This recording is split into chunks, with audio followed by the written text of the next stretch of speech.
అందరికీ నమస్కారం. ఈరోజు కథ ఆరాధ్య పార్ట్ 12. స్టోరీ నచ్చితే తప్పకుండా లైక్ చేయండి. అలాగే మీ ఒపీనియన్ని కింద కామెంట్ బాక్స్లో షేర్ చేయండి.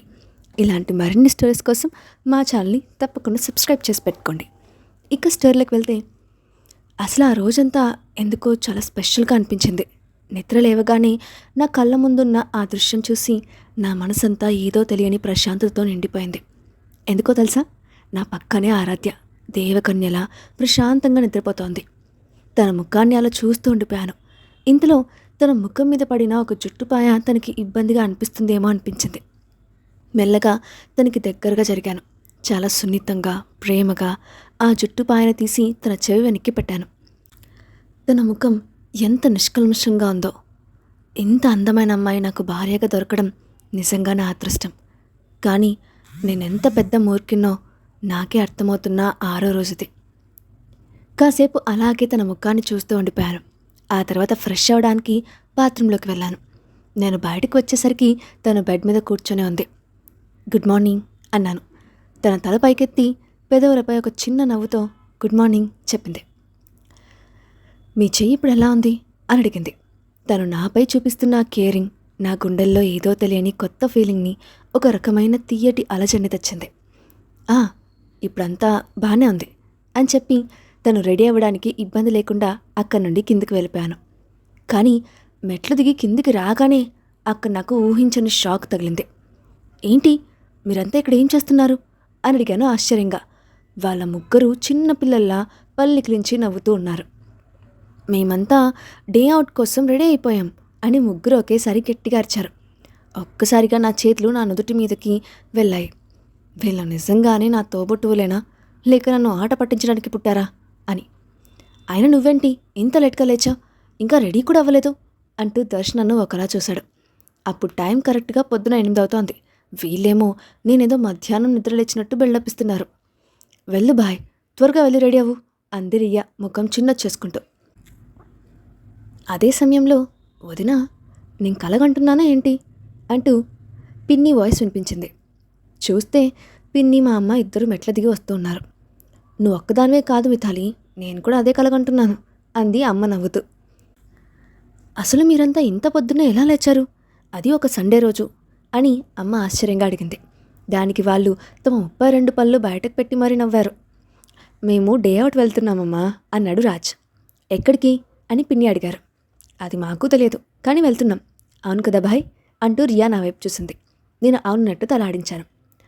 అయినా బాయ్, నువ్వు ఇంకా ఇక్కడే ఉన్నావేంటి, త్వరగా వెళ్ళి రెడీ అవ్వు, అలాగే వదినను కూడా పిలుచుకురా అంటూ దర్శ్ నన్ను మెట్ల వైపు నెట్టాడు. నేను మళ్ళీ మా రూమ్కి వెళ్ళేసరికి తను జస్ట్ రూమ్లో నుంచి బయటకు వస్తుంది. ఒక simple red kurti, white pant వేసుకొని ఉంది. నిజం చెప్పాలంటే అంత సింపుల్ డ్రెస్లో కూడా తను పర్ఫెక్ట్గా చాలా అందంగా అనిపించింది. ఒక్క క్షణం నా ఆలోచనల నుంచి బయటపడ్డాను. కింద అందరూ రెడీ అయిపోయి మన కోసమే వెయిట్ చేస్తున్నారు అన్నాను. ఓకే, నేను రెడీ, మీరు కూడా త్వరగా రెడీ అవ్వండి అని చెప్తూ తన సింపుల్ జ్యువెలరీ, మినిమల్ మేకప్ వేసుకోవడం స్టార్ట్ చేసింది. నేను వార్డ్బోర్డ్ దగ్గరికి వెళ్ళి నా బట్టలు తీసుకుని రెడీ అవ్వడానికి వెళ్ళాను. ఆరాధ్య, నాకు ఇండియన్ బట్టలు వేసుకోవడమే కంఫర్టబుల్గా ఉంటుంది. పైగా మనం కరెక్ట్గా ఎక్కడికి వెళ్తున్నామో కూడా నాకు తెలియదు. అందుకే చాలా సింపుల్గా రెడీ అయ్యి కిందికి వచ్చాను. చూస్తే అక్కడ అందరూ ఆల్రెడీ వెయిట్ చేస్తూ ఉన్నారు. వావ్, బ్యూటిఫుల్ లేడీ అన్నాడు రాజ్ నా వైపు చాలా డ్రామా చేసి చూస్తూ. ఆ యాక్టింగ్ చూసి నాకు నవ్వు వచ్చింది. Thank you handsome young man అన్నాను నవ్వుతూ. ఆ మాటకి తన గుండెల మీద చేయి వేసుకొని మరీ మురిసిపోయాడు.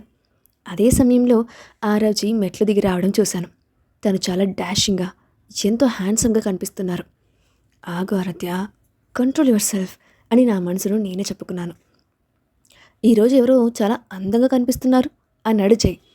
తను చూడ్డానికి రియా వైపు చూస్తున్నాడు, కానీ ఆ మాటలు నన్ను ఉద్దేశించి అంటున్నాడని నాకు అర్థమైంది. థ్యాంక్ యూ అన్నాను నేను.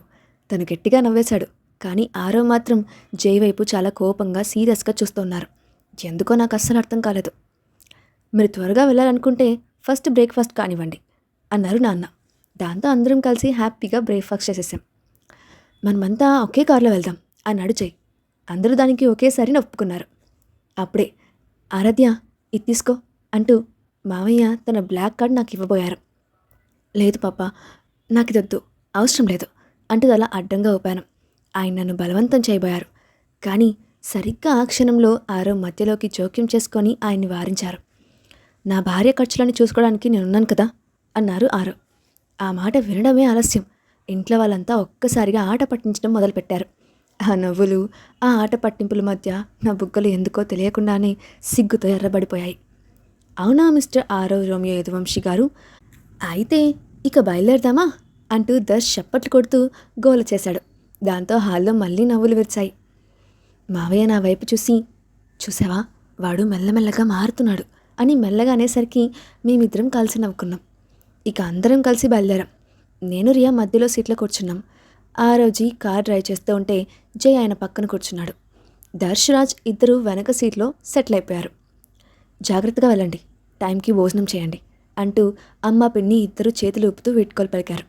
మేం తల ఊపుతూ ఆ పెద్ద మనిషిని దాటి ముందుకు సాగిపోయాం. అసలు మనం ఎక్కడికి వెళ్తున్నాం బాయ్ అని అడిగింది రియా కుతూహలంగా. అక్కడ చాలా ఫన్ యాక్టివిటీస్ ఉంటాయి. క్లామేషన్ గేమ్స్, ఆర్కేడ్, ట్రాంపోలిన్ పార్క్, ఇలా చాలా ఉన్నాయి. ఏమంటారు, ఓకేనా మీకు అని ఆరవ్ అడిగేసరికి అందరూ ఎగిరి గంతేసి మరీ సరేనన్నారు.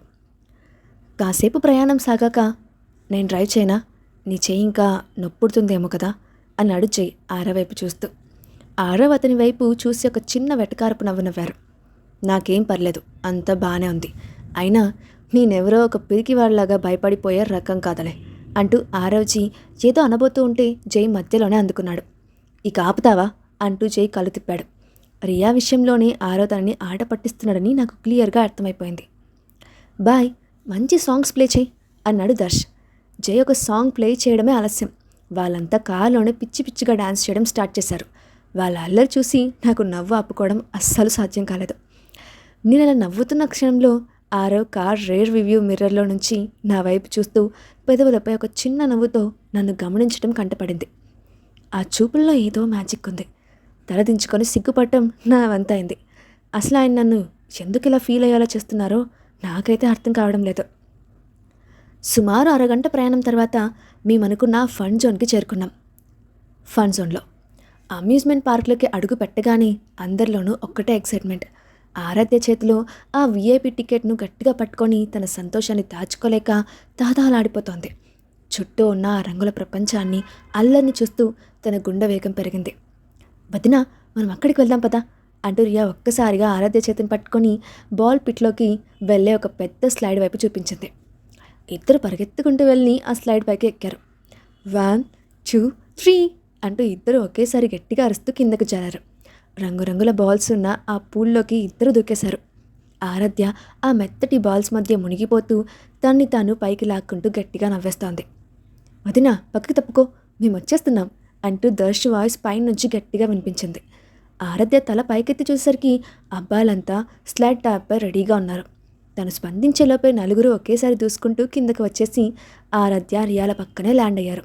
దాంతో ఆ బాల్స్ అన్ని చుట్టుపక్కలకి చెల్లాచెదురుగా ఎగిరిపడ్డాయి. అంతే, మరుక్షణమే అక్కడ ఒక పెద్ద బాల్ ఫ్లైట్ మొదలైంది. బాధ్యతలేమీ లేని చిన్న పిల్లల్లా మారిపోయి ఒకరిపై ఒకరు బాల్స్ విసురుకుంటూ గంతులు వేస్తూ నవ్వుల్లో మునిగిపోయారు. కానీ ఆరాధ్య కళ్ళు మాత్రం ఆరవ్ వైపే ఉన్నాయి. తను జై మీద చాలా అల్లరిగా బాల్స్ విసురుతూ నవ్వుతూ ఉన్నాడు. ఈరోజు తను ఎంత మారిపోయారో, ఎంత కొత్తగా కనిపిస్తున్నారో కదా అనుకుంది తన మనసులో. ఆయన ముఖంలో ఉన్న ఆ నిష్కల్షమైన నవ్వును చూస్తూ, అమ్మా అంటూ ఆరాధ్య ఒక్కసారిగా అరిచింది. రియా తనని బాల్స్లోకి తోసేసింది. ఇక నువ్వు అయిపోయావు రియా అంటూ ఆరాధ్య నవ్వుతూ ఆ కదిలిపోయే బాల్స్ మధ్య నడవలేక నడుస్తూ తన్ని పట్టుకోవడానికి వెంటాడింది. చివరికి రియాను పట్టుకొని వెనక్కి నెట్టేసింది. కానీ ఊహించని విధంగా రియా వెళ్ళి కరెక్ట్గా జై మీద పడింది. గుడ్ జాబ్ ఆరాధ్య అని తనను తానే మెచ్చుకుంది. ఎందుకంటే అక్కడ రియా జయ మధ్య ఒక తెలియని నిశ్శబ్దం, ఒక రకమైన ఇబ్బందికరమైన వాతావరణం ఏర్పడింది. ఇద్దరు అలా ఒకరినొకరు చూసుకుంటూ ఉండిపోయారు. కానీ ఆ నిశ్శబ్దాన్ని ఎక్కువసేపు ఉండనివ్వకుండా రాజ్ దర్శ్ మళ్ళీ బాల్స్ విసరడం స్టార్ట్ చేశారు. క్లా మిషన్స్ దగ్గర ఒక గంట పాటు అలా ఫుల్గా ఎంజాయ్ చేశాక వాళ్ళంతా క్లా మిషన్ సెక్షన్ వైపు నడిచారు. అక్కడ ఉన్న క్యూట్ సాఫ్ట్ టాయ్స్, రకరకాల బొమ్మలు చూడగానే ఆరాధ్య కళ్ళు ఆనందంతో మెరిశాయి. ఆరాధ్య ముఖంలో ఉన్న ఆ ఎక్సైట్మెంట్ని గమనించిన జై, నీకిందులో ఏదైనా కావాలా అని అడిగాడు. తను చాలా ఆశగా తలాడిస్తూ డోరేమాన్ అంది. జై తనని ఒక మెషిన్ దగ్గరికి తీసుకెళ్లాడు. చుట్టూ ఉన్న వాళ్ళంతా జై ఎలాగైనా ఆ బొమ్మను గెలవాలని ఆసక్తిగా చూడటం స్టార్ట్ చేశారు. జై చాలా కాన్సంట్రేషన్తో ఆ క్లాని డోరామాన్ బొమ్మ వైపు తిప్పాడు. అక్కడ ఒక్కసారిగా ఉత్కంఠ పెరిగిపోయింది. ఆ క్లా వెళ్ళి బొమ్మను పట్టుకొని మెల్లగా డ్రాప్ బాక్స్ వైపు కదలడం మొదలుపెట్టింది. Come on Jai boy, you can do it అంటూ రాజ్ దర్శ్ గట్టిగా అరుస్తూ ఎంకరేజ్ చేశారు.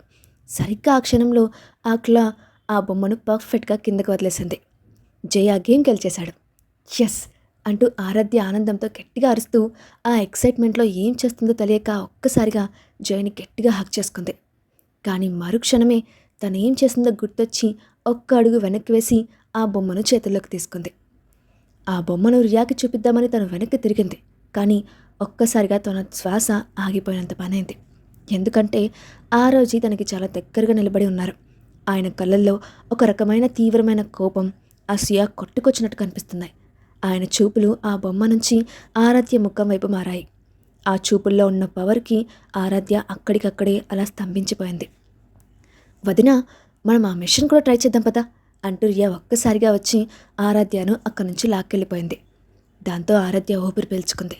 అప్పటి వరకు అనుభవిస్తున్న ఆ ఊపిరి ఆడని నిశ్శబ్దం నుండి తప్పించుకున్నందుకు మనసులోనే థ్యాంక్స్ చెప్పుకుంది. 6. అసలు తను జైని ఎందుకు హక్ చేసుకుంది? నేను సరిగ్గా తన కళ్ళ ముందే నిలబడి ఉన్నాను కదా, నన్ను హక్ చేసుకోవచ్చుగా. నా గుండెల్లో ఏదో తెలియని ఫ్రస్ట్రేషన్, కోపం ముంచుకొస్తూ ఉంటే నా అంతరాత్మ నన్ను చూసి వెట్టకారంగా నవ్వింది. అయినా నీలాంటి వాణ్ణి తను ఎందుకు హక్ చేసుకుంటుంది అని ఎగతాళి చేసింది. వీలైతే నా అంతరాత్మను నరికి పారేయాలన్నంత కోపం వచ్చింది నాకు.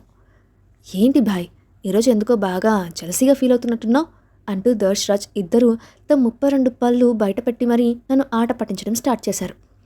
నేను వాళ్ళ వైపు ఒక సీరియస్ లుక్ ఇచ్చేసరికి భయంతో వెనక్కి తగ్గారు. నేను అలా తిరిగేసరికి జై నా వైపు ఒకలాంటి సారీ చెప్తున్నట్టు చూశాడు. సారీ బ్రదర్ అన్నాడు నన్ను కావాలని కాస్త టీజ్ చేస్తూ. నేను తన్ని పూర్తిగా ఇగ్నోర్ చేసి స్ట్రైట్గా ఆరాధ్య వైపు నడిచాను. ఒక్క ముక్క కూడా మాట్లాడకుండా ఒక్కసారిగా తన చేతిని పట్టుకొని అక్కడ ఉన్న అన్నిటికంటే పెద్ద క్లా మిషన్ దగ్గరికి లాక్కెళ్ళాను. నీకేం కావాలి అని అడిగాను చాలా కఠినంగా, గంభీరంగా. తను నన్ను నమిలేసేలా చూస్తూ ఏం అర్థం కాక ఏంటి అంది ఆశ్చర్యంగా. నీకిందులో ఏ బొమ్మ కావాలో చెప్పు అని నా ఓపిక నశిస్తున్నట్టు మళ్ళీ అడిగాను. చివరికి తను మెల్లగా అక్కడున్న ఒక బ్లాక్ అండ్ వైట్ పాండా బొమ్మ వైపు వేలు చూపించింది. నేను వెంటనే కాయిన్ ఇన్సర్ట్ చేసి పూర్తి కాన్సన్ట్రేషన్తో ఆ మెషిన్ వైపు చూశాను. తను నాకు ఎంత దగ్గరగా నిలబడి ఉందో, తన కళ్ళు ఆ గ్లాస్ మిషన్ని ఎంత ఆశగా చూస్తున్నాయో నేను గమనిస్తూనే ఉన్నాను. మొదటి ప్రయత్నం ఫెయిల్ అయింది, కానీ నేను వదిలిపెట్టలేదు. ప్రతి ప్రయత్నంలో నాలో పట్టుదల ఇంకా పెరిగింది. కొన్నిసార్లు ట్రై చేశాక చివరికి ఆ పాండా బొమ్మ పర్ఫెక్ట్గా కింద ఉన్న బాక్స్లో పడింది. ఎస్ అనుకుంటూ ఆ బొమ్మను బయటకు తీసి ఆరాధ్య వైపు తిరిగాను. ఆ బొమ్మను చూడగానే తన ముఖం 1000 వోల్ట్ల బల్బులాగా మెరిసిపోయింది. ఆ ఆనందం మాటల్లో చెప్పలేనిది. నేను తనకి ఇంకా దగ్గరగా జరిగాను. తన హైట్కి తగ్గట్టు కాస్త ముందుకు వంగాను. అంతే, తను భయంతో ఒక్కడుగు వెనక్కి వేసింది. తన శ్వాస వేగం పెరిగింది. మరిప్పుడు నన్ను హక్ చేసుకోవా అని చాలా లో వాయిస్తో తన చెవి దగ్గర గుసగుసలాడాను.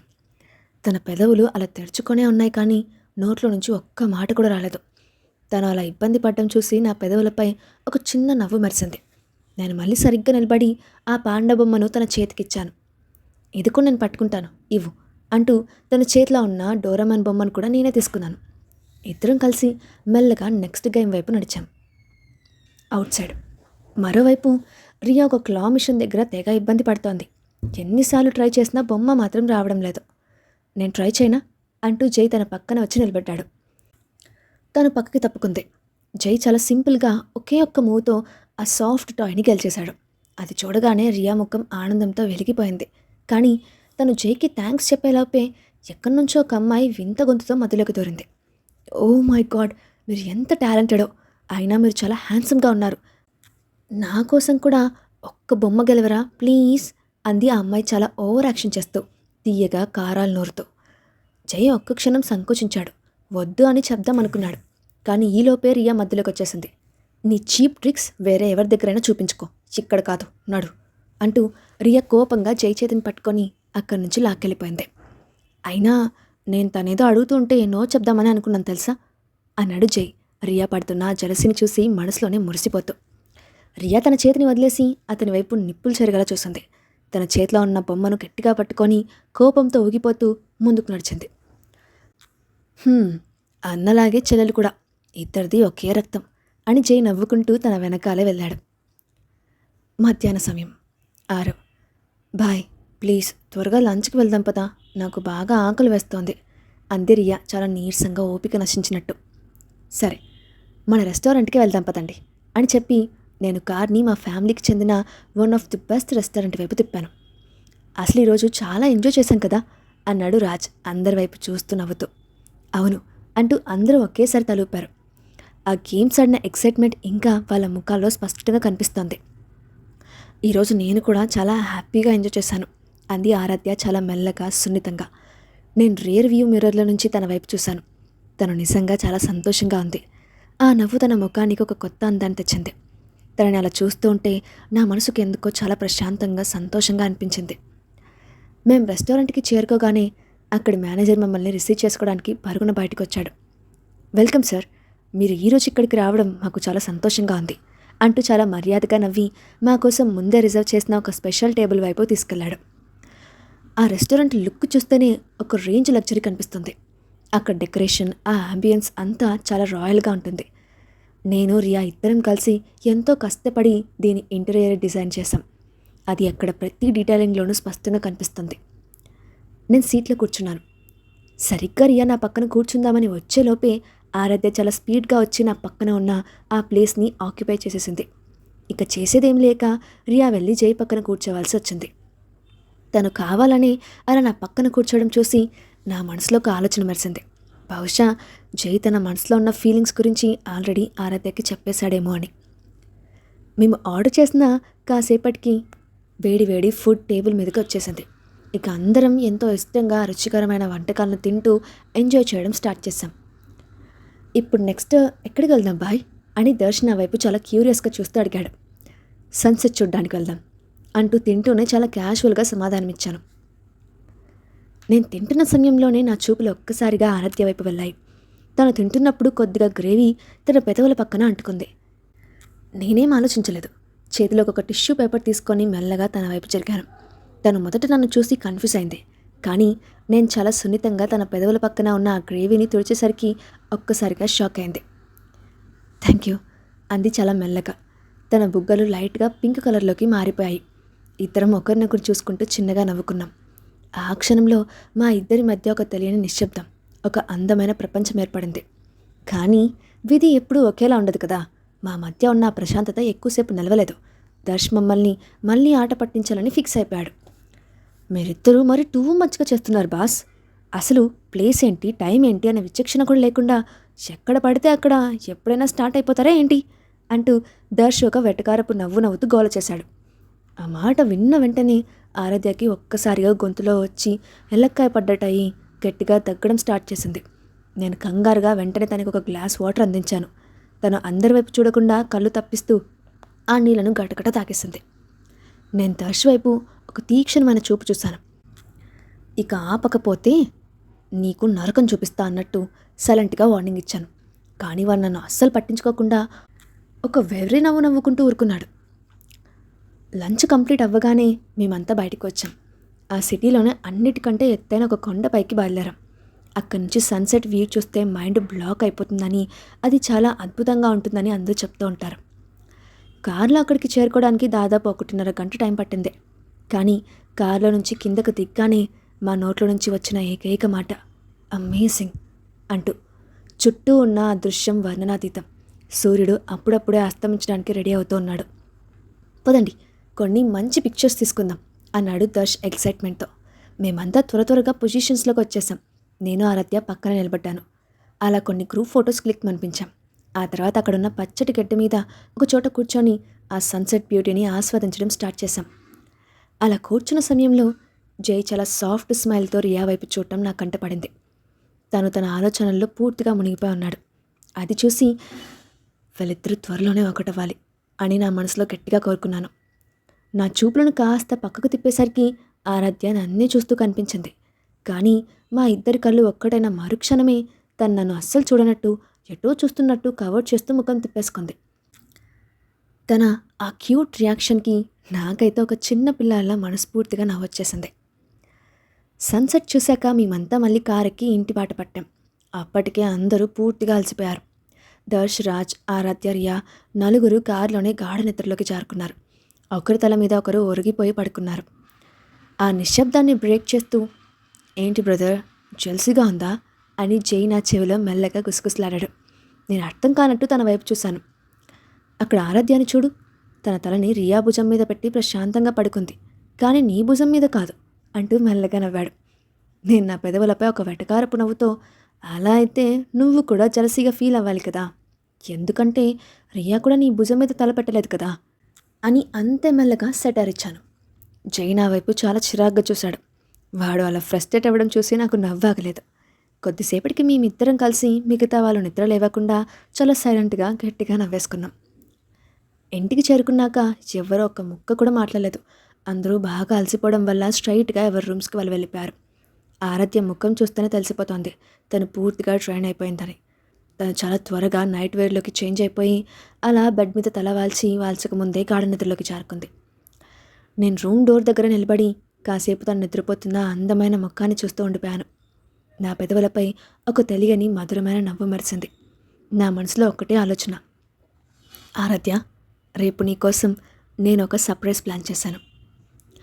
నేను కూడా ఫ్రెష్ అప్ అయి బెడ్ మీద పడుకున్నాను. కళ్ళు మూసుకునే ముందు చివరిసారిగా తన వైపు ఒక ప్రేమపూర్వకమైన చూపు చూసి ఆ అందమైన ఆలోచనలతోనే మెల్లగా నిద్రలోకి జారుకున్నాను. ఆ తర్వాత రోజు ఏం జరిగిందో నెక్స్ట్ పార్ట్లో చూద్దాం. Thanks for watching.